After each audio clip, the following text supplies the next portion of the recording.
Every day, millions of people wake up to call upon the name of God.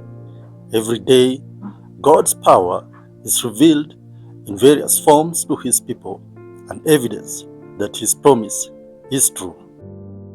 And so today, I'm going to share two real-life stories when prayer worked wonders.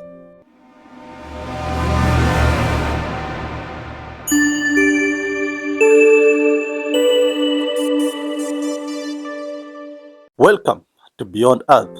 This is the only channel dedicated to share faith-based mystery stories that can only confirm one thing, that beyond Earth, there is someone watching over you. Our goal is to inspire you through the experiences of others. For as scripture says, as iron sharpens iron, so does a man sharpen the countenance of another. Now, if you are a fan of such stories and you like to experience such inspiration, take a moment to hit the subscribe button and the notification button so that you can get videos like these going forward. And to support us as a channel, remember to like the video and comment what you think about the experiences of the people in today's story, about what God did for them. That being said, let's get into today's stories. On the morning of May 26, 2013, a young man off the coast of Nigeria woke up, and after having a devotion and offering up the prayers to the Lord, he decided to head for work. Now, what he didn't know was that in the next few moments, he will be trapped on the ocean floor for the next 3 days, while for his colleagues, well, they would float away dead. But for him, he would miraculously survive. On this particular day, Harrison Okene, who is the young man in the question, was going about his routine when the incident, as he calls it, took place. He was 29 years, working as a cook on Jascon 4, a tugboat that was assisting an oil tanker about 20 miles off the coast of Nigeria. Leading up to this day, there had been storms all over the coast of Nigeria, and the sea was swollen. So following these incidents of storms and the swollen sea, this particular tugboat, Jascon 4, was helping to stabilize this oil tanker. Harrison Okene got up, said his prayers, as was his custom every morning, and headed off to the galley to turn on the hot plates for breakfast. He wasn't yet dressed, and he was only in his boxers. He was due to go on leave in 3 days, and he was thinking about this particular moment when he was headed to the bathroom, and that is when this particular wave hit. Harrison Okene was sitting on the toilet. Well, not a good place to be as a disaster strikes, when a freak wave hit the tugboat he was working on. The boat was turned upside down. Now he was on the floor, and the toilet was above him. He was trying to open the bathroom door to get out when the toilet, which was now above him, fell and hit on his head. He just had time to see blood oozing before the lights went off and everything went completely dark. The bathroom began to fill with water. Everything happened so fast, and after about 2 minutes, he felt the boat touch the seabed. 30 meters below the surface of the ocean, the boat came to rest. They had sunk. Water began to fill the cubicle, gushing in fast from the pressure outside. Okene panicked as he struggled to open the door, and when he finally emerged into the watery darkness, he had no idea which way he was facing or which way to go. The propellers were up, the wheelhouse was down. Port and starboard no longer held much meaning. In the alley to the watertight door, an exit hatch, well, he wasn't sure, but he thinks he met 2 or possibly 3 of his colleagues. As the water level inside the boat continued to rise, they battled with the hatch. Things were getting out of hand, and it was only a matter of time before Harrison Okene and his colleagues would drown and die. However, in a move that can only be attributed to providence, and that was against every logic and every instinct, Harrison Okene turned away from the exit and began to swim further inside the boat. This could only be attributed to God because as he swam away from the exit, the water force pushed him into another toilet. This particular toilet was attached to the second engineer's cabin, and as he was pushed into this particular toilet, the door was shut and the water levels began to rise in this particular toilet. Now Harrison Okene just knew that things now were ended for him, and he prayed this particular prayer, the same prayer that Peter prayed when he was sinking, "Lord, save me." But just then something incredible happened. The water level rose but didn't fill the bathroom completely. Off the coast of Nigeria, the crew had a practice to keep all the cabin doors shut because of the threat of pirates. And on this particular day, this particular routine standard would work in the favor of Harrison Okene, for some air still had to be trapped inside the boat and not all air could escape. So Harrison kept his head in this pocket of air which was just below the ceiling, which in reality was the floor, clinging to the base of the wash basin. 30 meters deep in the ocean, in a sunk tugboat, everything was dark. Shut away in the darkness, he heard away the cries and shouts of his colleagues calling for help. Figuring it out, Okene still regarded the exit hatch as his best route to freedom and survival. He tried to work out on how to get there, and in an effort to open the bathroom door, he broke the handle of this particular door. This was another setback, but instead of panicking, he tried to think, let me sit down and try to figure out on how to get out of this particular boat. And so from this moment on, he fostered in himself some hyper composure. Spotting a vent, he broke it and used a piece of the vent steel to prise open the door and set himself free. Outside of the toilet, one after the other, the shouts of his colleagues gradually fell silent. He couldn't hear them anymore, and he assumed they had escaped, but the reality was much more grim. When Okene managed to open the door, he entered the second engineer's cabin, and there he saw 2 life jackets, each with a torch.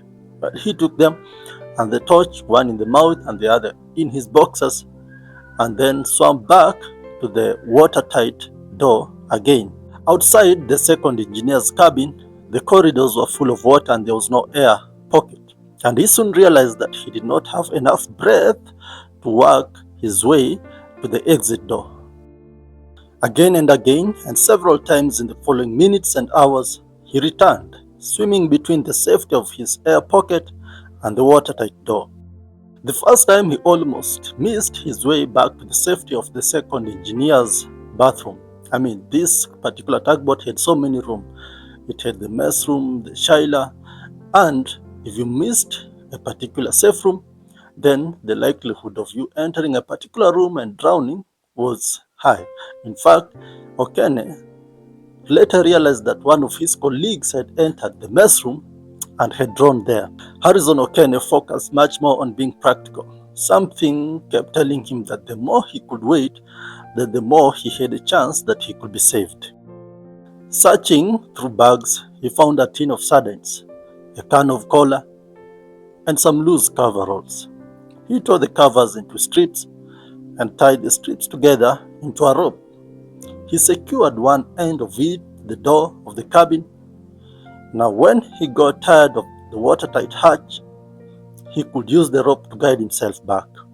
The water was very cold, and following this, Harrison ripped some wood panels from the ceiling of this bathroom and made a little raft, so he could now sit in this tiny little pocket of air as he figured out a way on how to get out of this boat and even the door that will not budge. In total darkness and silence, Okene found himself in a strange and scary moment, in a place where no human effort could help him and only divine power could. At this particular moment, everything had fallen into silence, and the only sound Okene could hear was the muffled hum of vessels that were moving almost 30 meters above him. And at this particular time, he decided to stay put and knew that his only chance of survival was to wait. If things turned good, that was fair, and if they didn't, again, it was fair. He tried to kill the fear, because one thing that can kill you much faster in such a particular moment is fear. When you panic, you end up using a lot of oxygen. And in a situation where the supply of oxygen is very limited, then calmness is a deal breaker.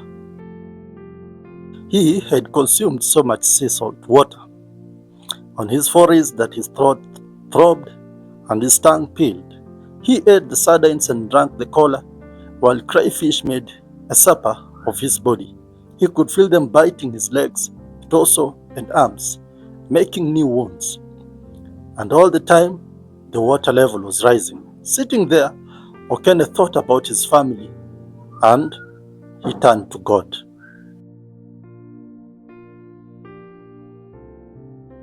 He prayed, and according to him, sang so many church songs. And this particular prayer, he kept repeating, "Father, we cannot see you, but we can see your wonders." It was God who had made the ocean, but it was also God that had made him. He was praying when a particular sound close to him disturbed the silence. Okene had no idea that a diver had come down to put a marker buoy on this particular wreckage of the vessel to warn other vessels of the particular location of the wreckage. So he tried to hammer, calling for help as loud as he could, but all it was to no avail. He had no idea of how many hours or days had passed when afterwards he noticed some particular disturbance in the calmness of the depths of this particular ocean, a reflection of light like a bubble. He left his raft and went to investigate what it was. Now, failing, he came back into the air pocket and drew the little oxygen that was left. And that is when he saw it. A diver swimming on a long umbilical. A videotape from the camera on the diver's helmet shows the exact moment when he saw Okene's pale hand floating in front of him. He radioed and signaled back to the base to say that he had found another body. And then suddenly, Okene's hand grabbed him. I particularly don't know what was the reaction of this particular diver, but let's try to imagine it. I mean, this particular tugboat has just sunk days before, and so by all means, everyone is supposed to be dead that is not rescued in, by the way, the first day. And so you are swimming in this particular tugboat, and then a hand just grabs you, a hand of a dead man. First, Okene was taken to the diver's bell and then to a recompression chamber where he would stay for 3 days, because if he had been taken to the surface immediately after being rescued, he would have died, because of the differences in pressure between the surface and 30 meters in the ocean. Well, this was not the shocking part.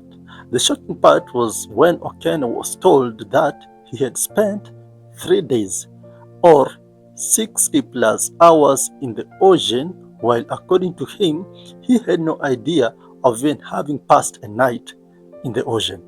Incredibly, when Okene's vitals were checked, he was well. His blood pressure was normal, his temperature was okay, and he was released from the recompression chamber.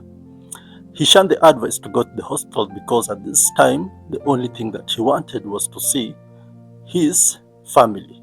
He got home and related the accounts of how God had helped him. But he would have nightmares in the following nights where he would be sleeping on his bed and he would have a dream of the bed sinking, and he would grab his wife and try to open the door to get out. But following some therapy sessions and some holidays, Okene would regain his previous composure. And some times later, he would go back to the sea, to the very sea and the very water that almost took his life. And to this day, Harrison Okene works as an underwater installations and repairs technician. A surprising turn of events, minding that it was underwater that he almost lost his life.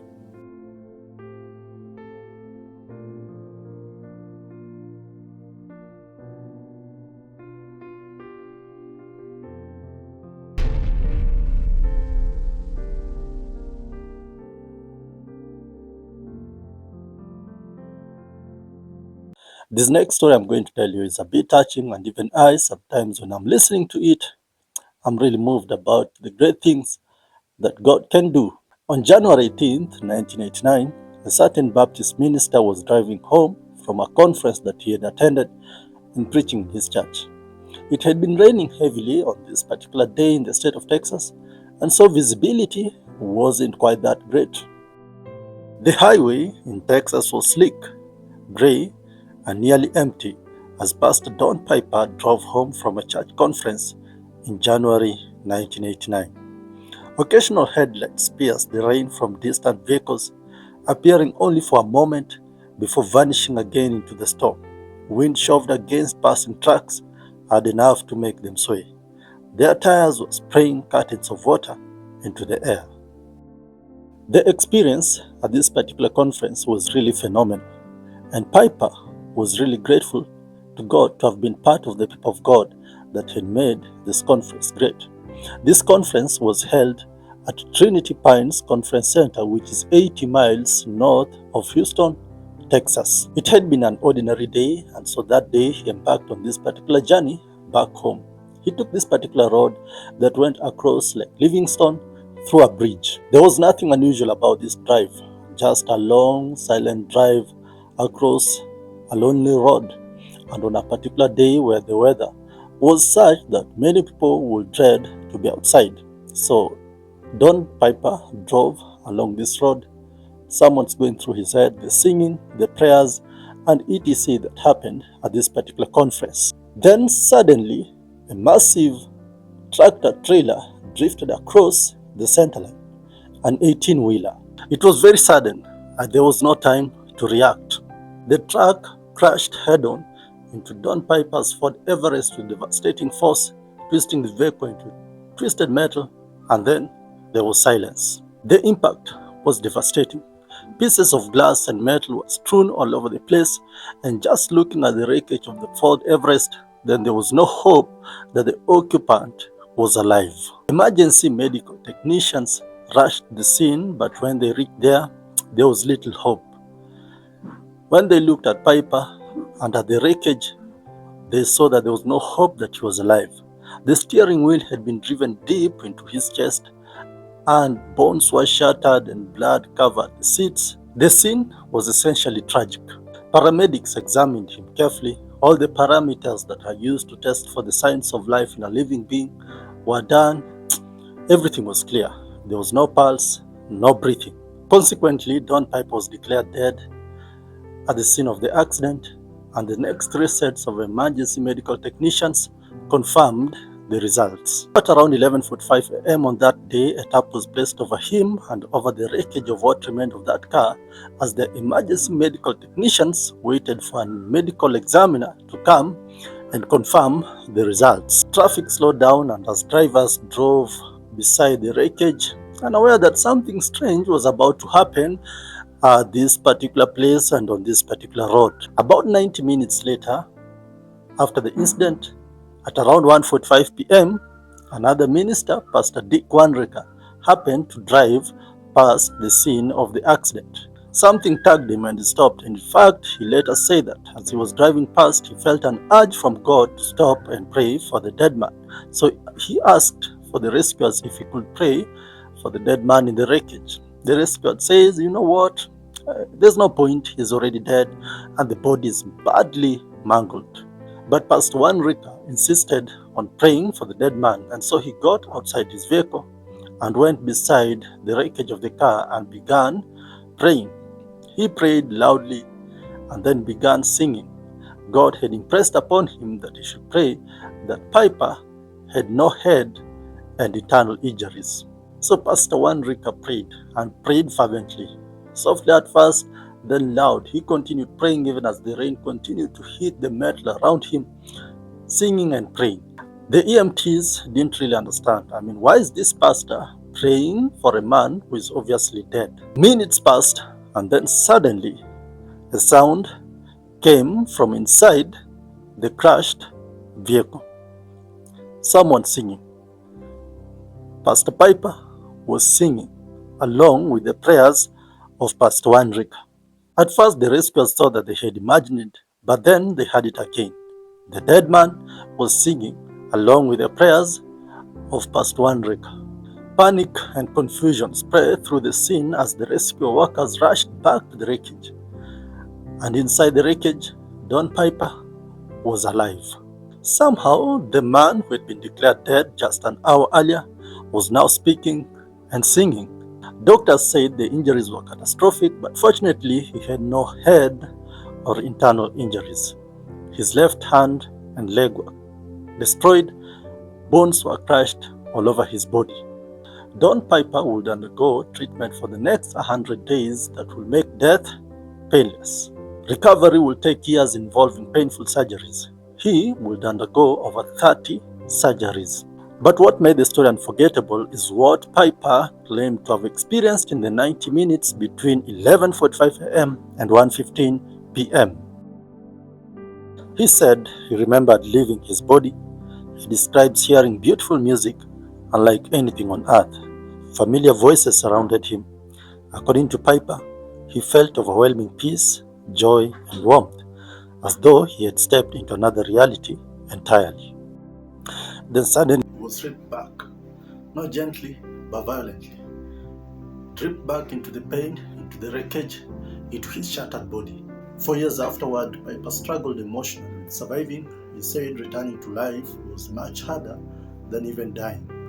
His account later became the best-selling memoir, 90 Minutes in Heaven, spreading around the world and becoming one of the most famous modern stories connected to prayer, death, and survival. So these are the two stories that show that prayer is indeed powerful. Let me know what you think about today's stories.